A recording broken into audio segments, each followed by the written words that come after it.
Hello students, welcome to my YouTube channel Geography Guru. Today we are going to discuss about class 9th, 10th, 11th and 12th worksheet number 6 of EMC worksheet. EMC worksheet है बहुत ख़ास होती है, बहुत special होती है। सिर्फ work नहीं होता, इसमें बहुत कुछ हम सीखते हैं। शायद वो चीज़ें जो हमें बुक स्मार्ट नहीं बनाएगी लेकिन हमें स्ट्रीट स्मार्ट बनाएगी, जो हमारी ज़िंदगी में बहुत आगे तक काम आने वाला है। और इस वर्कशीट में हम एक कहानी भी पढ़ा करते हैं, कुछ और भी बातें किया करते हैं इस वर्कशीट के अलावा।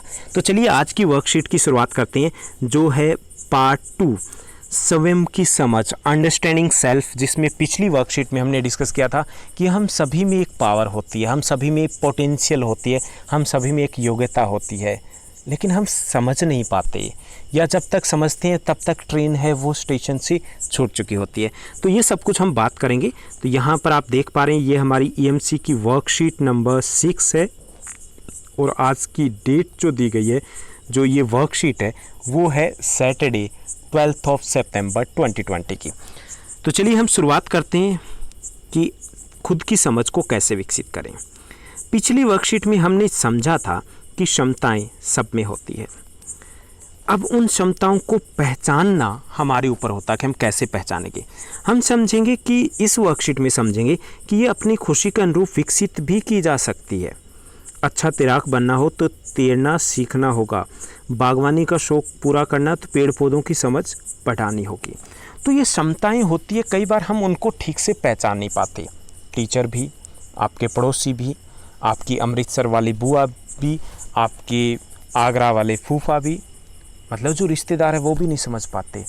आपके अच्छे मार्क्स के आगे सारे रिश्तेदार पड़ोसी लग जाएंगे, अरे इसको तो साइंस दिलवा दो, अरे मेरा बेटा मेरी बेटी बड़ी होकर डॉक्टर बनेगी। हम उन क्षमताओं पर ध्यान नहीं देते। या फिर हम भी जब 11th क्लास में जाते हैं, अच्छा तू क्या लेगी? साइंस? अरे मैं भी साइंस ही लूँगी, फिर जो तू लेगी वही लूँगी। अरे तू क्या ले रहा है? कॉमर्स? अच्छा चल यार फिर मैं भी कॉमर्स ले लेता हूँ। हम अपनी क्षमताएं समझ ही नहीं पाते। अब क्षमताएं समझ का मतलब ये नहीं कि आप इंटेलिजेंट हो, 60% है तो इसका मतलब ये है कि आप में वो एबिलिटी ज़्यादा है, या जिसके 40% है उसमें नहीं है, ऐसा नहीं है। एक छोटी सी कहानी मैं शेयर करूँगा कि एक बार जंगल है, वहाँ पर कई सारे पशु पक्षी रहते हैं, नेचुरली सी बात है, जंगल में ही रहेंगे। तो उनकी एक परीक्षा होती है, ये पता लगाने के लिए सबसे ताकतवर, सबसे इंटेलिजेंट कौन है।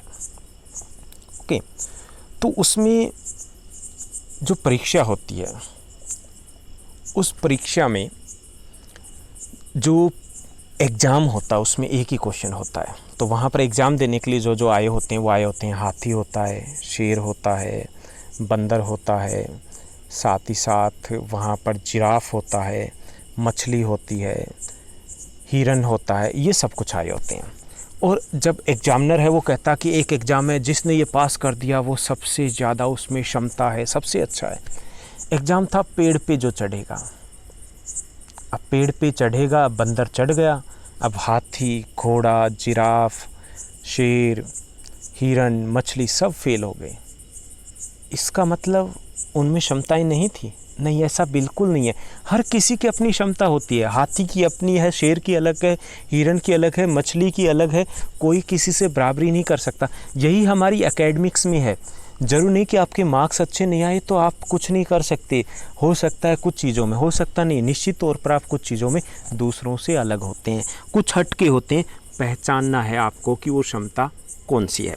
तो इस क्षमताओं के अनुरूप ही हमें अपने करियर को चुनना होता है। जितना हम पहचान लें, रास्ता बड़ा आसान हो जाता है, क्योंकि हमें मज़ा आएगा काम करने में। जो क्षमता है उसमें तो मज़ा आएगा, और पैसे मिलेंगे, सफलता मिलेगी वो अलग से।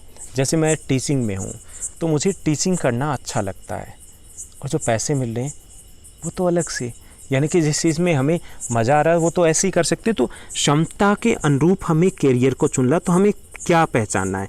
अपनी क्षमता को पहचानना है। और सबसे ज़्यादा ज़रूरी है, जो हम 11th क्लास में सब्जेक्ट लेते हैं, कई बार हम क्या सोचते हैं, क्या ले रहे हैं 11th में सब्जेक्ट ले रहे हैं। नहीं, हम 11th में नहीं ले रहे, हम पूरी ज़िंदगी के लिए ले रहे हैं। बहुत बड़ा डिसीजन होता है, यहीं से हमारी क्षमता को चुनना होता है, हम क्या बनेंगे, कहाँ जाएंगे। तो यहाँ एक गतिविधि दी गई है कि कैसे हम अपनी क्षमताओं को पहचान सकते हैं और अपने करियर को चुन सकते हैं। जैसे यहाँ पर दिया गया एक क्षमता है कि विजुलाइज कर पाना, एक बच्चा जो विजुलाइज अच्छा कर पाता, दिमाग के तौर पे सोच अच्छा पाता कि ऐसे होना चाहिए, अब उसमें क्या करियर ऑप्शन है, वो ग्राफिक डिज़ाइन अच्छा कर पाएगा, बहुत अच्छा कर पाएगा, मज़ा बहुत आएगा उसे, बहुत अच्छा है वो। ऐसे ही जोखिम उठाने में डर नहीं लगता किसी को, यानी मूल्य आधारित क्षमता उसमें, तो वो अपना उद्यम शुरू कर सकता है। उद्यम में क्या होता है, रिस्क होता है, लेकिन उसमें रिस्क उठाना भी ज़रूरी होता है और उसको सहने के लिए भी हमें तैयार रहना होता है। तीसरी जो एक्सपेरिमेंट किया गया, किसी और की भावनाएं समझ पाता है। एक बच्चा है जो काफ़ी इमोशनल है, थोड़ा सा भी किसी को दर्द होता है वो खुद रोने लगता है, ऐसा होता है। जैसे मेरी क्लास में हुमा एक स्टूडेंट थी, वो बात बात के ऊपर रोने लगती थी। अब वो इमोशनल है, उसे थोड़ा सा भी किसी कुछ हो तो उसको ऐसा अजीब सा लगता है।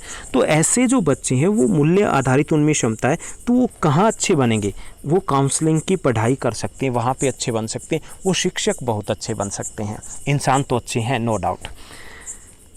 चौथा जो है 20 किलोग्राम वज़न आराम से उठा पाना, किसी में ये क्षमता है, यानी कि ये अलग क्षमता होगी, तो वो खिलाड़ी अच्छा बन सकता है, यानी इस प्रकार का कार्य अच्छा कर सकते हैं। तो हम सभी को क्षमताएं हैं वो पहचाननी है, हम में जो कैपेबिलिटीज़ है, एबिलिटीज़ है, उनको हमें आइडेंटिफाई करना है, फिर अपने करियर को हमें चूज़ करना है। तो आगे हम देखते हैं कि ये जो हमने एक्सपेरिमेंट किया कि जो क्षमताएँ हैं, हमने थोड़ा सा एक ये कह सकते हैं कि आइडियल है कि इस तरीके से हम अपने करियर का चुनाव कर सकते हैं। हमें जानना है, पहले खुद को जानना है, और ख़ुद को सबसे अच्छे से कौन जान सकता है, आप जान सकते हो, इसके अलावा कोई नहीं जान सकता। ना कि आपके मेरिट वाले जो ताया जी है, या ना ही आपके पड़ोसी है, ना ही आपकी बुआ जी है या मासी है, खाला है, वो नहीं जान सकते जो आपको सलाह देते हैं। जो आप बात बात पे पूछ रहे थे कि हमारा बिट्टू तो बड़ा पढ़ता था, आपका रिज़ल्ट क्या आया, तो वो सिर्फ रिज़ल्ट ही पूछते हैं। लेकिन करियर के बारे में जब डिसाइड करना हो तो आपको खुद डिसाइड करना है। आप यही चीज़ें अपने दोस्त से भी पूछ सकते हैं, उससे बात कीजिए और कम से कम 3 करियर की सूची बनाइए। इसको आप एज ए एक्सपेरिमेंट कर सकते हो कि उनकी क्षमताएं और उसके बाद करियर की लिस्ट क्या होगी। आप 1 या 2 से बात कर सकते हो, ठीक है। तो इस तरीके से आप करके देख सकते हो कि हाँ, यहाँ पर हमारे लिए करियर ऑप्शन है वो बेटर रहेगा। यहाँ पे अब एक दिया गया कि सोच करके आपको जवाब देना है। क्या आपको अपने भविष्य में कुछ करने के लिए इस प्रक्रिया की कोई नई समझ मिली? लिखकर हमारे साथ साझा कर सकते हो, मेरे साथ ज़रूर है, एटलीस्ट कमेंट बॉक्स में बताइएगा कि क्या आपको नई कोई एबिलिटी आपको पता चली। हाँ, एबिलिटी को पता करने के लिए आपको आधा घंटा सोचना है कम से कम शांति से। तो क्या आपको पता लग गया, वो आपको यहाँ पर भी लिखना और मेरे साथ भी शेयर कर सकते हो। अब यहाँ पर एक और हम एक्सपेरिमेंट करते हैं, मेरे जीवन का पेड़, कि अपने सपनों की दिशा में आगे बढ़ने के लिए ये भी जानना बहुत ज़रूरी है कि उन सपनों तक पहुँचेंगे कैसे। एक सीढ़ी चाहिए होती है। क्या हम सब कुछ अकेले ही कर सकते हैं या फिर हमें और लोगों की मदद लेनी पड़ेगी? निश्चित तौर पर जब साथ होता है तो सफ़र आसान हो जाता है। तो हमें कुछ लोगों की आवश्यकता पड़ेगी, कुछ लोग होंगे, कुछ गुण होंगे, कुछ व्यक्ति होंगे, वो साथ में हो सकते हैं जो हम एक पेड़ के स्थान से, एक पेड़ की सहायता से हम समझने का प्रयास करेंगे। जैसे पत्ते और फूल है एक पेड़ के, वो हमारे सपने हैं, सपने हैं, आकांक्षाएं हैं, जहाँ तक जाना है। किसी को आईएएस बनना है, किसी को पुलिस को ज्वाइन करना है, किसी को आर्मी को ज्वाइन करना है, किसी को टीचर बनना है, वो हमारे फूल पत्ते फल हैं। अब वहाँ तक जाने के लिए शाखा और टहनी और डाली की आवश्यकता होती है। इसमें अन्य सहायक लोग हैं, वस्तुएं या गुण हैं जो आपकी सपनों में यात्रा में मदद करेंगे। उसमें आपके टीचर हैं, उसमें आपके क्लासमेट है, जो हो सकता है कि हमेशा साथ ना रहें लेकिन थोड़ा सा आगे पहुंचाएंगे, पुश करेंगे आपको। अच्छे टीचर, अगर 1 साल में एक अच्छा टीचर मिल जाए ना, समझो आप अच्छे रास्ते पे जा रहे हो।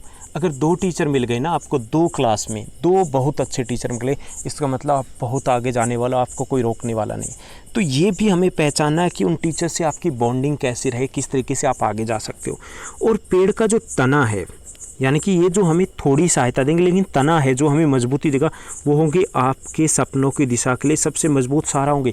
वो आपके मम्मी हो सकते हैं, वो आपके पापा हो सकते हैं, वो आपके मामा जी हो सकते हैं, वो आपके कोई टीचर हो सकते हैं, वो आपकी कोई बेस्टी यानी कि आपकी फ्रेंड हो सकती है, आपका फ्रेंड हो सकता है, वो सब कुछ हो सकते हैं जो आपके साथ रहेंगे। तो वो सब कुछ होने ज़रूरी हैं, जिनसे आप शेयर कर सकते हो, जिनसे जब आप प्रॉब्लम हो तो आप गाइडेंस ले सकते हो। और मूल जड़ क्या होगी? जड़ के बिना पेड़ खड़ा नहीं हो सकता। वो जड़ क्या है? वो जड़ है आप। पिछली वर्कशीट में हमने एक कहानी शेयर की थी, उस कहानी में भी हमने यही समझा था कि आपकी सफलता को रोकने वाले 2 ही चीज़ें होती है। एक तो होते हैं लोग जो आपको जानते नहीं, वो सलाह देते हैं, और दूसरे होते हैं आप खुद जो प्लान बनाते और फिर कहते हो हमसे ना हो पाएगा। तो आपकी जो जड़ है वो है आपके गुण, आपकी क्षमता, आपके मूल्य, आपकी सोच।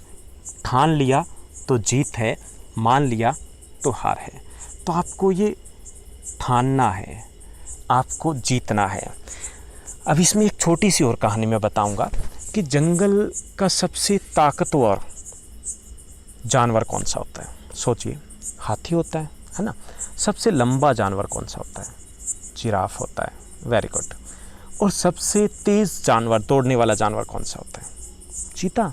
वेरी गुड, शाबाश, सब पता आपको, ये भी पता है। अब बताओ सबसे इंटेलिजेंट कौन सा होता है जानवर, सबसे तेज़ दिमाग वाला? मंकी, चिंपांजी, दोनों ठीक है। चलो, यानी कि सबसे तेज़ चीता, सबसे लंबा जिराफ, सबसे ताकतवर हाथी, और सबसे तेज़ दिमाग वाला होता मंकी या चिंपांजी। जंगल का राजा कौन होता है? शेर। शेर सबसे ताकतवर नहीं है, सबसे तेज़ नहीं दौड़ता है, सबसे तेज़ दिमाग वाला नहीं है, और सबसे तेज़ दिमाग वाला भी नहीं है, सबसे तेज़ दौड़ता भी नहीं है, सबसे ताकतवर भी नहीं है, सबसे लंबा भी नहीं है। लेकिन उसके पास क्या है? उसके पास सही निर्णय लेने की ताकत है, उसके पास साहस है। वो राजा बनाता है।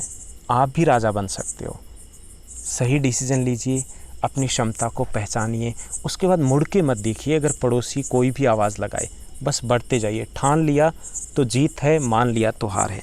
तो आज की वर्कशीट में हमने समझा कि हमारी क्षमताएं हैं वो जानना बहुत ज़्यादा ज़रूरी है। तो यहाँ पर सोचकर लिखिए, साझा कीजिए। आप मेरे साथ साझा कर सकते हो, एज ए करियर काउंसलर आप लगा लीजिए, एज ए फ्रेंड लगा लीजिए, आप बड़े भाई लगा लीजिए। आप मेरे साथ भी साझा कर सकते हो करियर गाइडेंस के लिए। मुझे बड़ा अच्छा लगता है कि किसी के साथ बने रहना हमेशा के लिए।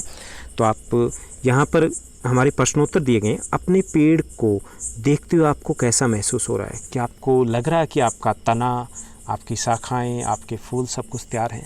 अगर नहीं तैयार है तो इसको आपको लिख के बताना है, मतलब लिखना है कौन आपका तना है, कैसी आपकी जड़ें हैं, सब कुछ। नहीं है तो पौधा लगा दीजिए, देर कभी नहीं होती। दूसरे में आपको बताना है क्या आपको लगता है आपके पास अपने करियर की दिशा में जाने के लिए पर्याप्त सहयोग है? यदि हाँ तो इस विषय में विस्तार से बताइए। आपको लिखना है कि कौन कौन सहयोग करा है।